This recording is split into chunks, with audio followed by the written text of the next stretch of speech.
Yop tout le monde, c'est Cublix et aujourd'hui on se retrouve pour une nouvelle vidéo sur cette DS Origin. Qui plus est, ma toute première vidéo. Et aujourd'hui les gars, on se retrouve pour un showcase de Merlin, le dernier personnage sorti sur le jeu. On va voir ensemble ce qu'elle fait, comment la jouer, comment la build et si elle vaut le coup d'être invoquée. Si vous n'êtes pas familier avec le gameplay de cette DS Origin, Merlin, comme tous les autres personnages, possède un gameplay différent selon l'arme que vous allez sélectionner. Dans un premier temps, nous allons nous focaliser sur sa version grimoire. Comme tous les autres kits, elle possède une compétence d'aventure qui va lui permettre de tirer un projectile imprégné de 5 éléments et va lui permettre d'activer différents mécanismes dans l'open world. Mais revenons sur son kit classe.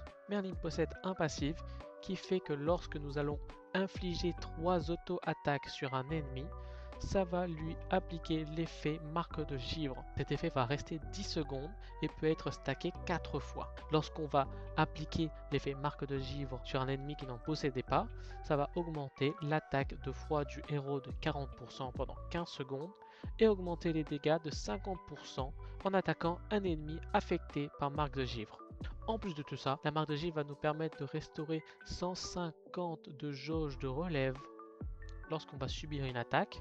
Et lorsque nous allons réaliser une compétence de relève, nous allons lui infliger des dégâts supplémentaires qui est équivalent à 300% de l'attaque de Merlin. Elle possède également un combo d'auto-attaque de 4 coups qui va infliger 150% de l'attaque. Avec ça, son attaque spéciale va infliger des dégâts égaux à 50% de l'attaque autour d'elle et va remplacer l'attaque normale vue auparavant par l'attaque spéciale percée glaciale pendant 6 secondes. La percée glaciale, ça va faire en sorte que votre auto-attaque va devenir un grand laser de glace qui fera des dégâts égaux à 6% de l'attaque jusqu'à un maximum de 312%. Si vous attaquez un ennemi 15 fois d'affilée avec cette attaque, vous allez lui infliger le gel pendant 6 secondes. Ça va tout simplement geler l'ennemi que vous attaquez. Qui plus est, lorsque vous allez attaquer un ennemi qui possède la marque de givre sur lui 8 fois avec cette attaque spéciale, vous allez augmenter votre effet de marque de givre de 1 pendant 10 secondes. Sa compétence normale, elle, va créer une zone sur l'ennemi le plus proche, infligeant des dégâts égaux à 22% de l'attaque toutes les 0,5 secondes, infligeant par ailleurs des effets de marque de givre pendant 10 secondes. Et lorsque vous allez attaquer un ennemi qui possède le max de cumul de marque de givre, cela va augmenter l'attaque froide du héros à hauteur de 10% de l'attaque pendant 20 secondes. Sa compétence de relève, rien de différent, elle va infliger des dégâts égaux à 150% de l'attaque. Mais là où ça devient intéressant, c'est que pour chaque stack de marque de givre, on va gagner 30% de dégâts sur la compétence de relève en plus. Et enfin, son ulti qui fera une explosion de glace équivalent à 394% de l'attaque de Merlin, qui va également augmenter son dégât crit de 50% pendant 15 secondes. Et s'il s'agit d'une attaque combinée, alors Merlin va augmenter les dégâts élémentaires de tous les éléments, sauf celui du physique, à hauteur de 10% de son attaque, en plus de se restaurer une jauge de relève. Merlin Glass, en résumé, elle va appliquer des marques de givre grâce à ses différentes compétences. Elle va se buffer et lorsqu'elle va réaliser sa compétence de relève, elle va infliger de très gros dégâts. Les stats qu'il va falloir donc aller chercher sur Merlin Glass sont évidemment le dégât crit, l'augmentation d'attaque car tous ses spells scale en fonction de son attaque, et enfin évidemment des dégâts de compétences de relève. Au niveau de son grimoire, on va aller fabriquer le grimoire de l'âme vorace qui va, en plus de lui apporter des dégâts de froid ainsi que de la chance crit, son passif va faire qu'il va gagner encore 26% d'attaque froid pendant 20 secondes après l'utilisation de sa compétence normale. De plus, lorsque vous allez élever votre arme au level 4, vous allez débloquer le passif caché qui va faire que lorsque vous allez toucher votre attaque spéciale, vous allez augmenter les dégâts de compétences de relève de 2% pendant 20 secondes jusqu'à un maximum de 20%. Et si cet effet est à son maximum, vous allez alors gagner 20% de dégâts crit sur la compétence de relève. Au niveau de sa gravure aucun doute, le vêtement formel léger est son best in slot.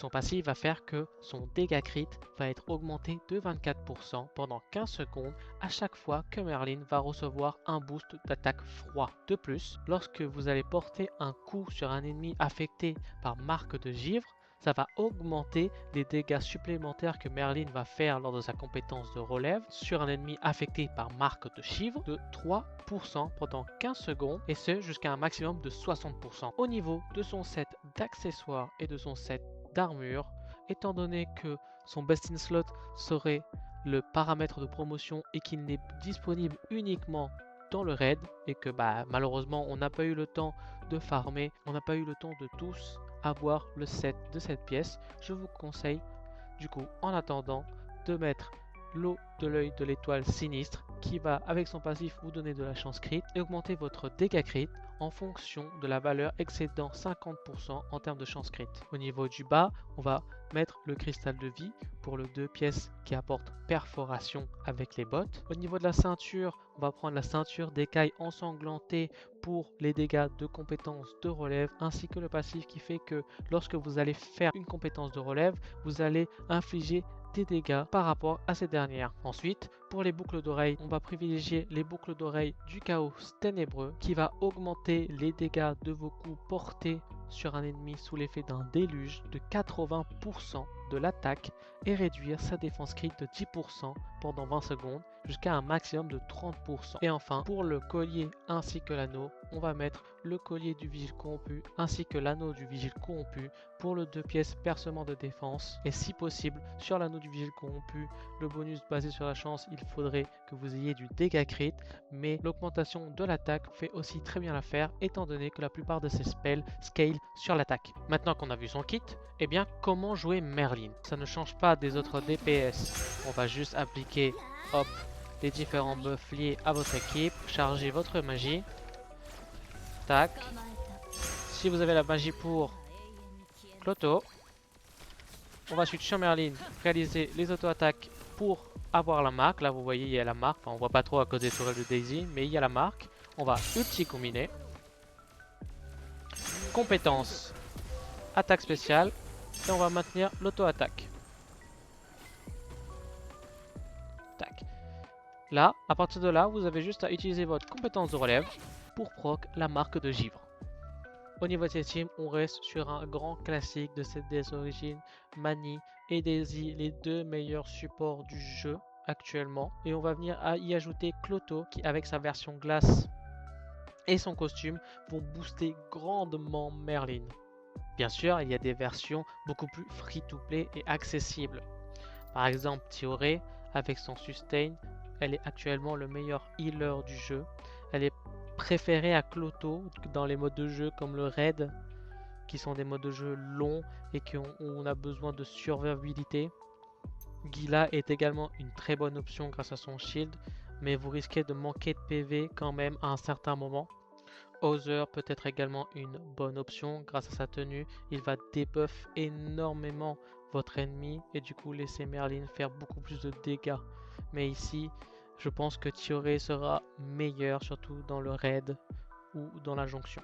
Et enfin, Jericho qui vous permet avec sa version lance d'avoir un shield et d'augmenter les dégâts froids de votre team, même si cette dernière reste beaucoup moins free to play que Tioré, Gila ou Other. Au niveau du set d'accessoires de vos supports, on va privilégier pour la manie un ensemble 3 pièces sur la recharge de magie énergie revigorant qui est craftable dans l'établi, ainsi que pour son armure le 4 pièces observateur qui va lui donner plus de résistance et plus de défense à votre équipe. Si vous la jouez double lame, il va falloir lui mettre la tenue exploration de l'inconnu, mais si vous ne possédez pas la tenue ou même que vous n'avez pas build mani pour le double lame, vous pouvez quand même la jouer avec le processus de l'archiprêtresse qui va augmenter les dégâts d'attaque combinée. Et étant donné que Merlin va faire beaucoup d'attaques combinées pour ce boost elle-même, c'est une tenue qui reste très intéressante. Au niveau de votre healer slash buffer, si vous avez Cloto, le meilleur set sera l'ensemble 7 pièces Cri des âmes pour l'efficacité de guérison, pour les PV, ainsi que la jauge de relève qui sera augmenter de 50 à chaque fois que vous allez réaliser une parade. Au niveau de sa tenue, on va privilégier la formalité de l'érudit en chef pour les buffs de dégâts crit et de chance crit qu'elle va octroyer à Merlin. Si vous voulez jouer Tioré à la place de Cloto, et bien ici ce sera la même chose. On va privilégier le set Cri des âmes en 7 pièces pour l'efficacité de guérison et les PV, avec sa tenue début de l'aventure pour encore augmenter votre efficacité de guérison de 40%, et également pour pouvoir restaurer votre jauge de relève de 600 lorsque vous avez utilisé votre attaque spéciale. Si vous souhaitez jouer Gila bouclier, il va falloir privilégier le pas léger pour augmenter la jauge de relève à chaque fois que vous allez vous faire toucher. Et au niveau de son set d'armure et d'accessoires, on va lui privilégier un set PV avec le cri des âmes en 4 pièces ainsi que le 2 pièces talent caché qui va vous octroyer des PV ainsi qu'une barrière lorsque vous serez low HP. Si vous souhaitez jouer quand même Hauser malgré son manque de survivabilité, vous pouvez lui mettre la tenue aventure en toute sécurité pour le debuff qu'il apporte en défense crit en touchant son attaque spéciale, et pour lui donner un peu plus de vie de shield, vous allez lui mettre le 4 pièces cri des âmes pour les PV, pour la jauge de relève, ainsi que le 2 pièces talent caché pour les PV et la barrière octroyée lorsque vous êtes low HP. Si vous possédez Daisy, sa meilleure tenue sera la robe du printemps pour le boost en chance crit et le debuff en résistance crit et en défense crit. Au niveau de son set d'accessoires, vous allez lui mettre également le cri des âmes pour les PV, pour la jauge de relève qui sera augmentée lorsque vous réalisez une parade. Au niveau des bottes, moi pour l'instant j'ai mis les bottes de combat de venin tissé pour son passif qui fait que lorsque vous allez activer un déluge, elle va ralentir votre ennemi. Et enfin pour son set d'accessoires, même si Mani possède le 3 pièces, vous pouvez quand même mettre sur votre Daisy le 2 pièces efficacité de magie pour avoir 10% de magie en plus. Et enfin Jericho, bon ici je n'ai pas de set pour Jericho, mais sachez que le mieux est de lui mettre le plus de défense possible sur cette Jericho pour qu'elle octroie une plus grosse barrière à votre équipe lorsqu'elle va utiliser ses compétences. Maintenant qu'on a vu sa version Grimoire classe, nous allons passer à sa version baguette foudre. En foudre, Merlin possède un passif qui va appliquer avec son ulti surcharge pendant 25 secondes. Cette surcharge, qu'est-ce qu'elle fait? Elle va tout simplement augmenter les dégâts de foudre de 50% et en même temps elle va infliger vulnérable lorsque vous allez utiliser votre compétence normale sur un ennemi pendant 10 secondes. Vulnérable, quant à lui, va augmenter le percement de défense de 30%. Au niveau de son auto-attaque, rien n'a changé. Elle va avoir un combo de 4 coups qui vont infliger en total 150% de dégâts d'attaque. Mais en plus de cela, chaque auto-attaque va recharger la compétence normale de 1 seconde.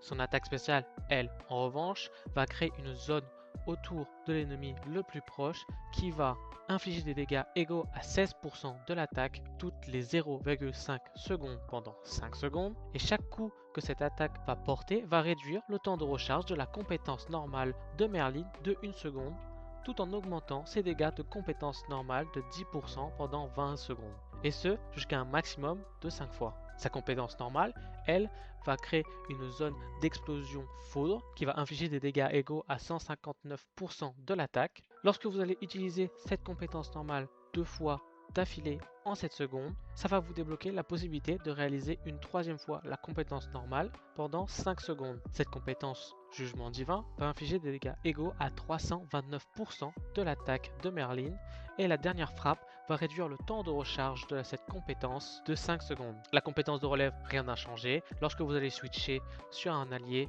et que vous allez toucher un ennemi, ça va infliger 124% de dégâts d'attaque. Et enfin, son ulti, lui, va créer également une zone de foudre qui va infliger des dégâts égaux à 406% de l'attaque de Merlin. Si vous utilisez l'attaque combinée de Merlin avec un autre héros allié, cela va augmenter les dégâts élémentaires de Merlin de 20% par rapport à son attaque jusqu'à un maximum de 5000 d'attaque pendant 10 secondes. Et chaque coup porté par un élément autre que le physique va infliger 10% de dégâts supplémentaires par rapport à son attaque. Vous l'aurez sûrement compris, mais Merlin se joue autour de sa compétence normale. La plupart de ses spells vont augmenter ses dégâts, ainsi que réduire le temps de recharge de cette compétence normale. En résumé, vous allez utiliser votre ulti pour vous buffer en attaque, utiliser votre attaque spéciale pour augmenter les dégâts de compétence normale. Ainsi, vous allez réduire le délai de recharge de cette dernière et vous allez pouvoir spam votre compétence normale 2 fois d'affilée pour pouvoir débloquer une troisième charge qui, elle, va faire énormément de dégâts. Au niveau des bonus de gravure et d'enchantement, on va ici privilégier du dégât crit, de l'augmentation de l'attaque, car comme avec le grimoire, ces différents spells vont scale en fonction de son attaque. Et enfin, sa plus grosse source de dégâts, la compétence normale. Pour son équipement, on va aller crafter la baguette des ailes de la flamme noire, qui est la meilleure option en termes d'armes pour Merlin. Grâce à son passif, elle va gagner de l'attaque et des chances crit lorsqu'elle va activer un déluge. Au niveau de sa gravure, on va aller chercher le sanglier de la gourmandise qui, en plus de lui donner de l'attaque de foudre, de l'augmentation de compétences normales et des dégâts crit, va lui donner un passif qui, lorsqu'elle va réussir une attaque combinée, ça va augmenter ses dégâts de compétences normales et réduire son temps de recharge. De plus, à chaque fois qu'elle va utiliser cette compétence normale, elle va gagner un boost de dégâts crit. Au niveau de son set d'armure et d'accessoires, on va rester sur la même base que la Merlin Glass. On va venir juste remplacer le pantalon par le bas de vigile silencieux pour les dégâts de compétences normales en plus, ainsi que son passif qui va augmenter du coup les dégâts de la compétence normale encore plus et réduire son temps de recharge. La ceinture de cristal noir de G pour le 2 pièces fragment mortel avec les chaussures pour pouvoir avoir 10% de dégâts de compétences normales en plus. Au niveau de sa team, on ne change pas grand chose. Daisy, Manny et Hauser seront ses meilleures options. Bien sûr, dans le raid ou dans des modes de jeu comme la jonction, il se pourrait que Tioré soit meilleur pour son côté healer, même si cette dernière n'apporte aucun buff. Si vous ne possédez pas Daisy, il est possible de la remplacer par Drake Bâton, mais n'oubliez surtout pas d'appliquer vos auto-attaques pour pouvoir proc votre passif. Gila Bouclier peut rester également une bonne option pour plus de survivabilité grâce à son shield, étant donné qu'elle possède le meilleur shield du jeu. Maintenant qu'on a vu qu'est-ce que ça donnait Merlin en théorie avec son kit et son build, et bien comment ça marche en pratique. Et bien ça ne changera pas grand chose des autres DPS présents sur le jeu et même Merlin Glass. On va juste appliquer nos différents buffs et debuffs, recharger notre magie, switch sur Merlin, réaliser son attaque combinée pour ce buff ses dégâts, utiliser son attaque spéciale pour pouvoir buff les dégâts de compétence ainsi que réduire son délai, et utiliser la compétence en spammant jusqu'à obtenir la troisième charge ici présente et l'utiliser pour faire nos plus gros dégâts. Sachez tout de même que ici je vous fais la démonstration en étant P7. Je n'avais pas prévu de faire de vidéo guide à la base et j'ai donc monté directement mes potentiels pour pouvoir clear le raid. Mais sachez qu'en pratique, la seule chose qui va changer, c'est qu'en P7, j'ai mes compétences normales beaucoup plus rapidement qu'en P4 ou P5. C'est pour cela que lorsque vous tomberez à court de compétences normales, vous allez devoir utiliser votre auto-attaque pour réduire le délai de recharge de cette dernière. Enfin, nous allons voir son dernier gameplay avec la baguette qui va prendre l'élément feu. Merlin feu va avoir un passif que lorsqu'elle va déclencher un déluge feu, elle va remplacer son attaque spéciale et sa compétence normale par son attaque ultime qui ne va consommer aucune magie pendant 10 secondes. Cette attaque ultime va pouvoir être utilisée qu'une seule fois. Elle ne va pas pouvoir faire d'attaque combinée durant cette période et en contrepartie, elle fera 100% des dégâts augmentés face aux ennemis sous l'effet d'un déluge feu. Pour son auto-attaque, on reste sur un combo de 4 coups qui cette fois fera 96% de dégâts d'attaque en tout. Au niveau de son attaque spéciale, elle va créer un clone d'aile en feu qui va rester pendant 5 secondes et qui va provoquer l'ennemi le plus proche tout en réduisant sa résistance au déluge feu de 20% pendant 30 secondes. Et lorsque cela va expirer, il va exploser et infliger des dégâts égaux à 100% de l'attaque de Merlin. Sa compétence, elle, va vous permettre de créer une zone avec une boule de feu qui va suivre l'ennemi et faire des dégâts égaux à 5% de l'attaque de Merlin toutes les 0,3 secondes.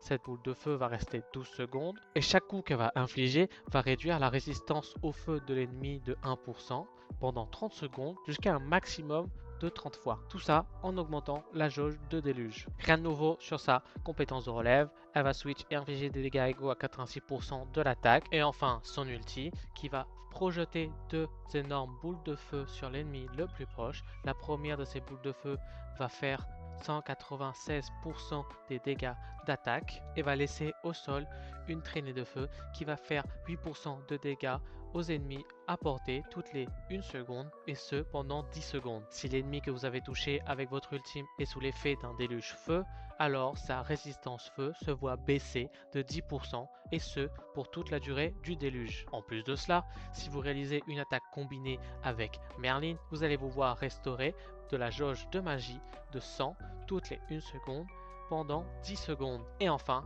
chaque coup porté par un élément autre que physique va infliger des dégâts supplémentaires équivalent à 10% de l'attaque. Il va falloir donc aller chercher sur Merlin de l'augmentation de déluge feu ainsi que de l'augmentation de l'attaque, du dégât crit et même pourquoi pas des dégâts d'attaque ultime pour faire plus de dégâts. Au niveau de son arme, vous pourrez équiper le bâton d'aventurier qui va augmenter l'efficacité de déluge de tous les éléments. Et au niveau de son set, étant donné qu'elle ne possède pas encore de gravure ici, ce ne sera pas très important, même si vous pouvez quand même la build avec le sanglier de la gourmandise et le set de déluge ombre lavande qui va augmenter en 3 pièces l'efficacité de déluge de tous les éléments de 15%.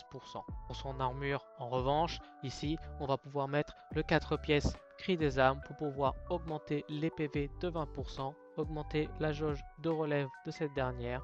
Et étant donné qu'elle va se jouer dans des teams comme celle d'Escanor, elle va pouvoir buff Escanor grâce au PV en plus.